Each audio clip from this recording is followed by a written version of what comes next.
Alors aujourd'hui, je voudrais vous parler d'un événement qui jusqu'à présent est passé fâcheusement inaperçu, qui est la conversion de Guillaume Portail. C'est ce que raconte cette fiction, ce roman, ce livre, je ne sais pas comment l'appeler. Alors je vais d'abord vous parler de Guillaume Portail, mon personnage en quelque sorte. Alors en fait, il s'appelle Guillaume Portail de Kervasdoué. Il est l'homme le plus riche du monde, c'est un Américain qui vit actuellement aux États-Unis. Il est l'homme le plus riche du monde, mais il est très mal dans sa peau.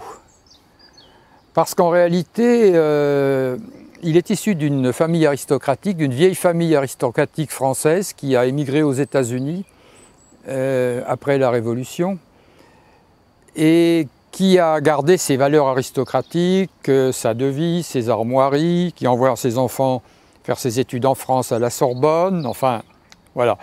Mais ce sont des gens qui, à un point fondamental, ils méprisent l'argent.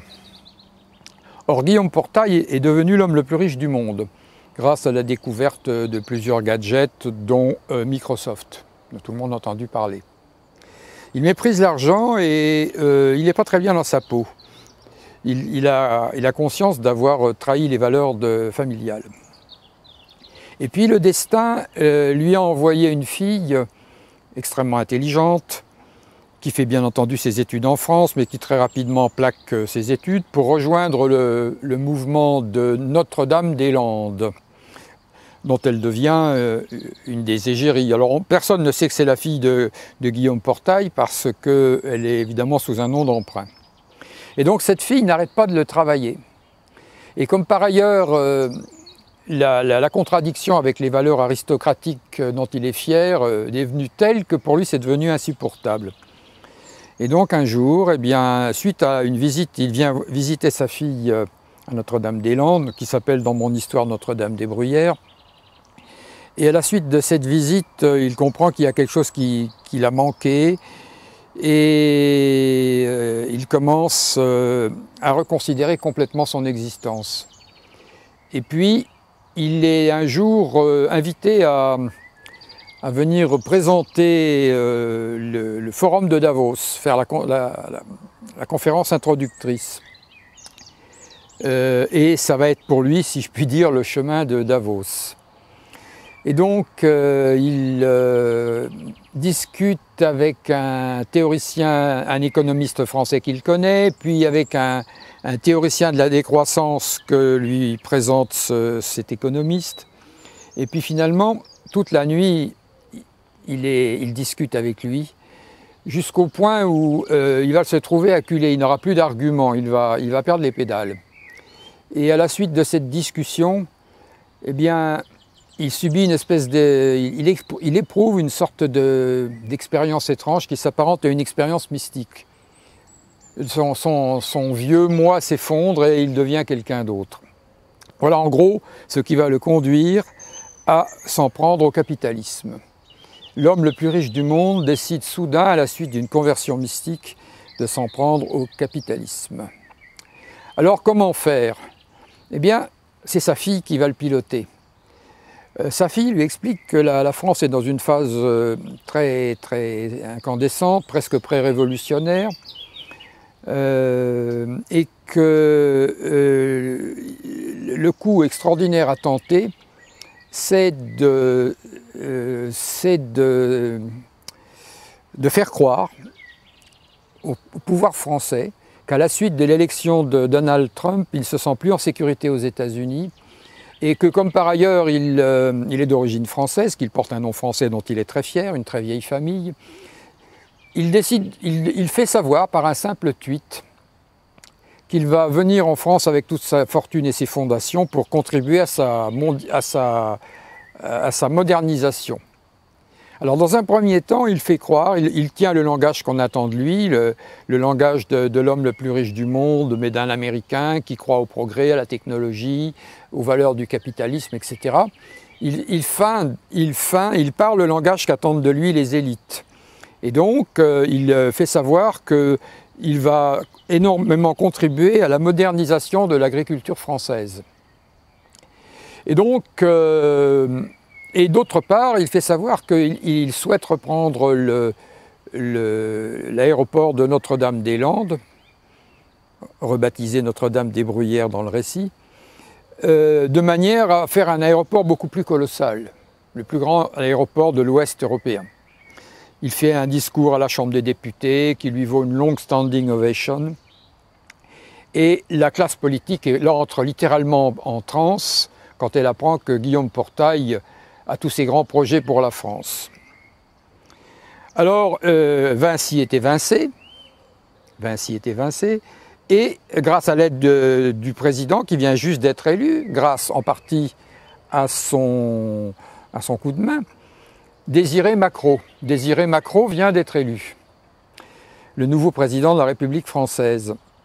Et comme Désiré Macro, eh bien, depuis l'âge de 12-13 ans, il a le portrait de Guillaume Portail dans sa chambre, c'est son Dieu, il ne peut pas aller contre les décisions de son Dieu.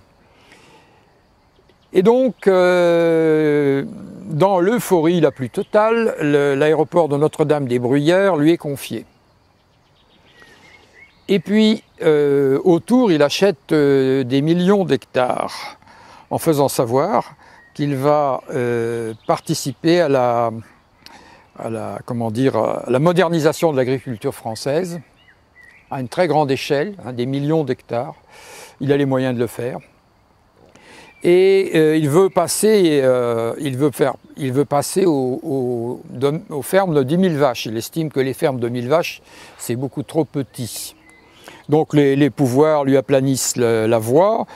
Le pouvoir lui aplanit la voie et donc le voilà propriétaire, le plus grand propriétaire foncier de France et même du monde presque.